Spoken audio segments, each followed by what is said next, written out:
हुन्छ नि कसरी वाह नाम के हो तिम्रो बखत के बखत नेपाली ओके अनि कहिलेबाट हो त तिमीले यो दमाई बजाउन थालेको 5 वर्ष भयो हैन कति वर्ष भयो 10 ओहो अनि दमाई त ठुलो ठुलो हुन्छ त्यो बोकेर हिँड्न पर्छ कसरी हिँड्छौ त सक्छौ खै बडी कत्रो छ हेरौँ खै देखाउ त माय गॉड स्ट्रङ रहेछ यार मान्छे त यार अनि तिमीलाई दमाईको चाहिँ कुन कुन बाजा बजाउन आउँछ त मलामी बर्तीमन बिगा मलामी र बर्ती बन्दको अलग अलग हुन्छ के फरक हुन्छ हुटी ट्याउ ट्याउ ट्याउ अनि उसमा व्रत बन्दमा कस्तो हुन्छ सुल्टो भन्दा कस्तो हुन्छ बाजाको ट्याउ यस्तो हुटी ट्याउ ट्याउ ट्याउ भनेर हुन्छ नि कस्तो खालको हुन्छ ल भन त डिस्को हुन्छ अनि सबभन्दा सजिलो बाजा कुन हो सुल्टो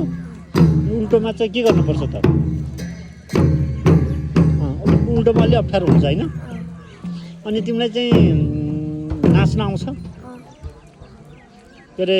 यो के नाच छलिया नाच के भनेर भन्छन् नि दमाई बजाउँदै आउँछ कस्तो कस्तो कसरी नाच्छ खासमा घुम्ने कसरी हो त्यसरी घुम्ने होइन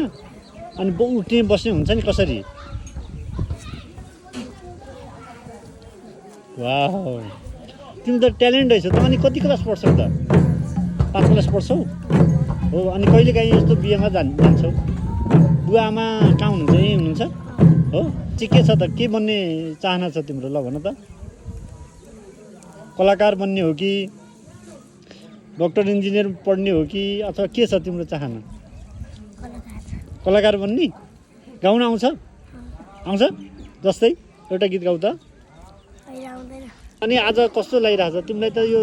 दमाई बोकेरै तलसम्म पुग्यौ होइन त्यति ठुलो